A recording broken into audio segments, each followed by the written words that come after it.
So in the last recorded lecture, we showed how to create this spreadsheet from a blank page, and where we wound up was with this graph here of data versus a model, and this graph has certain deficiencies in terms of a professional-looking graph. So what do I mean by that? Well, compare this graph here to what we might like it to look like, which is more like this.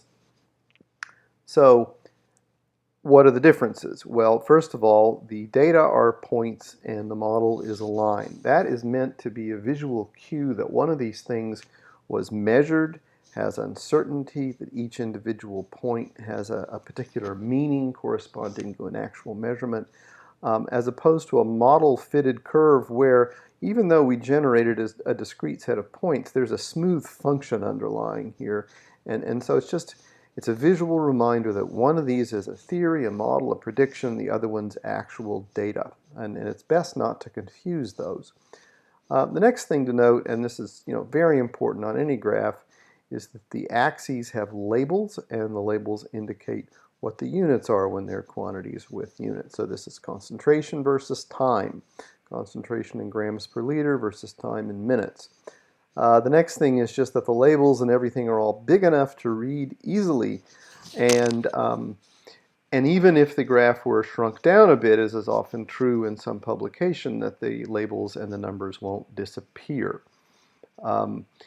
Other aspects of this plot are, well, that there's a frame. The frame is reasonably dark. There's tick marks which indicate where these scale numbers are. The scale is chosen in a sensible way so that these values are incrementing by a half every tick mark, or by 20 every tick mark, or something nice and round. You can sometimes, with just the automatic generation of a graph, get rather crazy looking ranges, and those can be changed. There's a minimum of chart junk. These data points don't have drop shadows. They're not huge. They're not, in the shape of an emoji or some horrible thing. This font here is very sober and easy to read. It's not Comic Sans. It's, it's Helvetica or something like that. This line is not crazy thick, nor is it crazy thin. Those kinds of things make for an easily read and not confusing or distracting plot, and that's what you want to aim for. And when I say a professional looking plot, this is the kind of thing that I mean.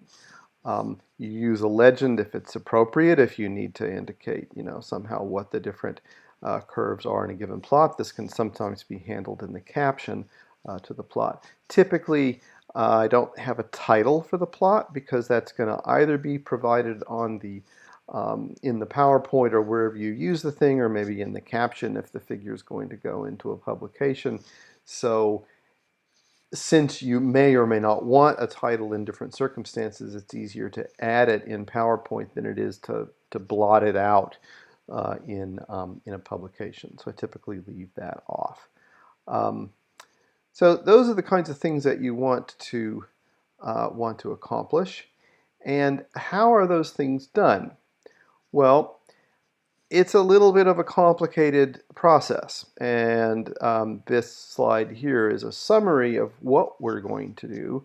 And the recorded lecture at that point will transition to Excel, and I'll show you how to do these different things. So first we want to add and delete some elements in the graph that we're starting with. If there's a title, I want to get rid of it.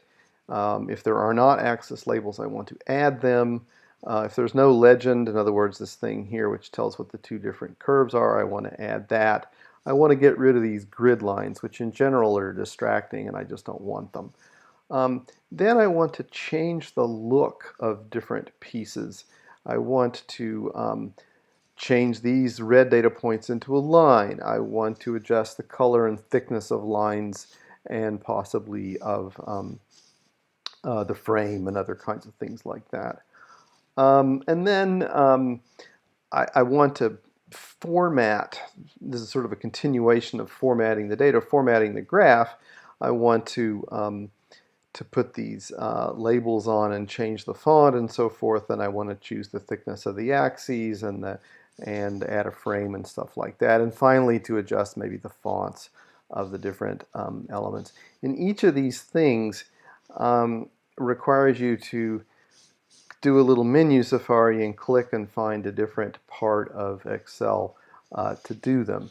And that's one of the other challenging things about Excel is it's well, it can do a lot, but it's not very obvious sometimes where you should be looking to do those things.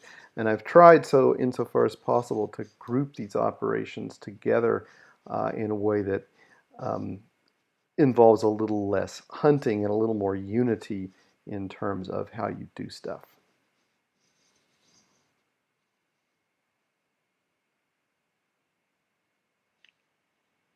So here we are back at the graph, and I want to do those operations of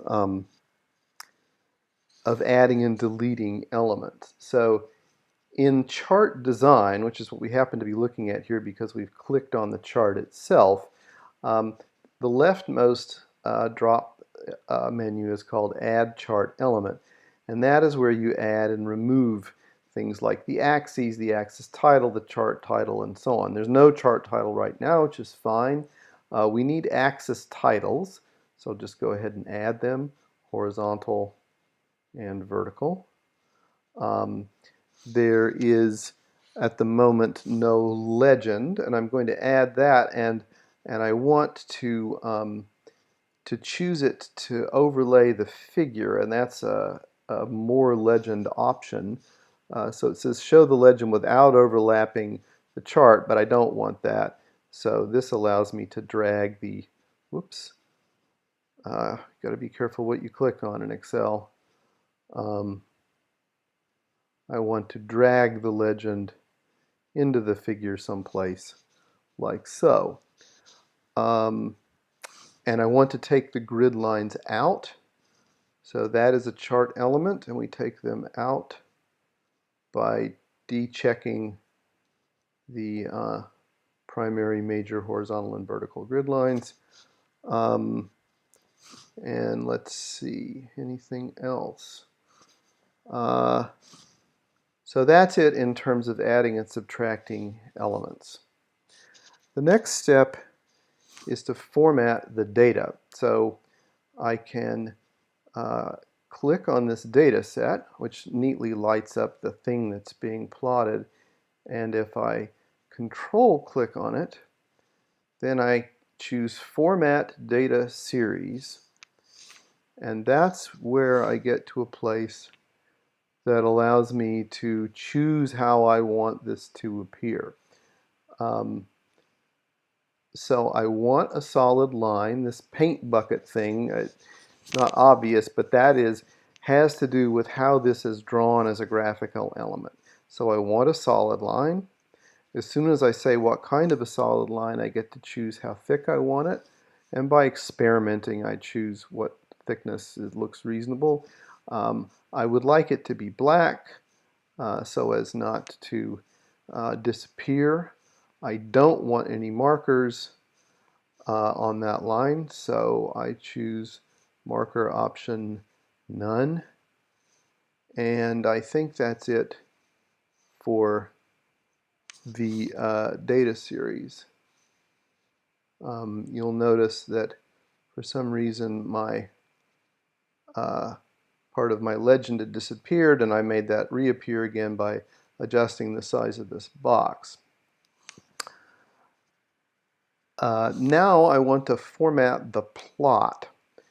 And so to do that, let's see. Format chart area, probably not. Let's try clicking here. Is that? No, let's see, maybe there. Okay. So if I control, this is the plot itself. If I control click on that, format plot area, that is the place where I get to choose a frame for the plot, which I want to be a little thicker. Maybe 1 point or so, like that. Again, it's sort of an experiment as to what looks right, not too thick.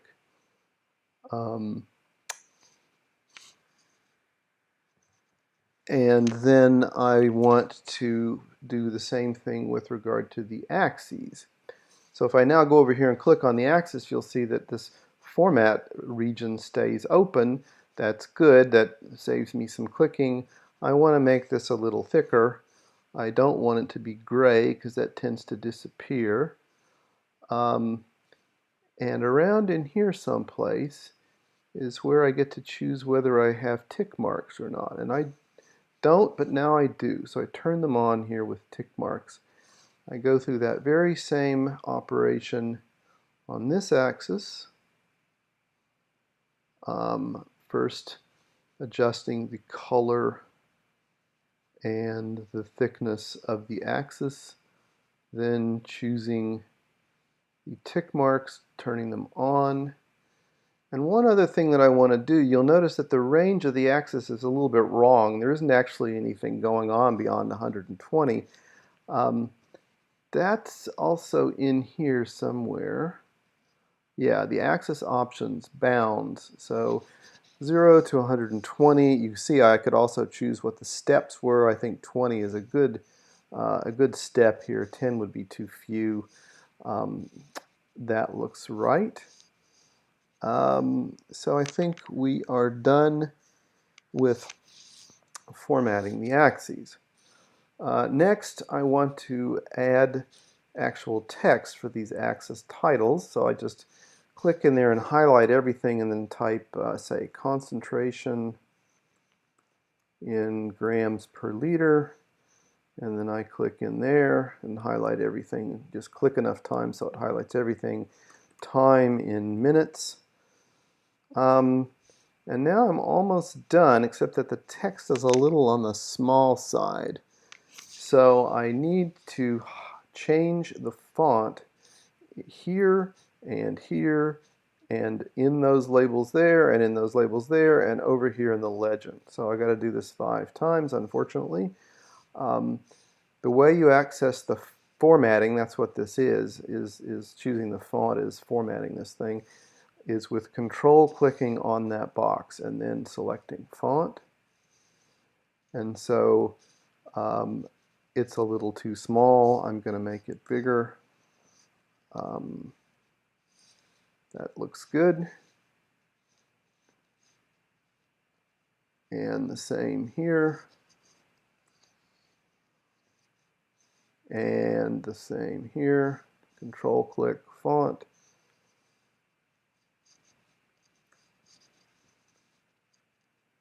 And the same here.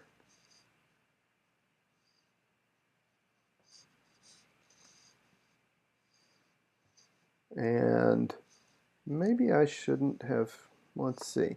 That looks a little funny. Wonder why that happened. See how it changed the range? I'm unhappy that it did that. I'm going to try, dragging the plot up and making it slightly bigger seems to have restored that. Don't ask me why. And finally here, I'll change this to 12. Just make it a little smaller than the 14 that I chose. Okay, now we're looking good. This is a very sober-looking, professional-looking graph, and more or less is done. So when I say professional-looking graph, this is the kind of thing that I mean.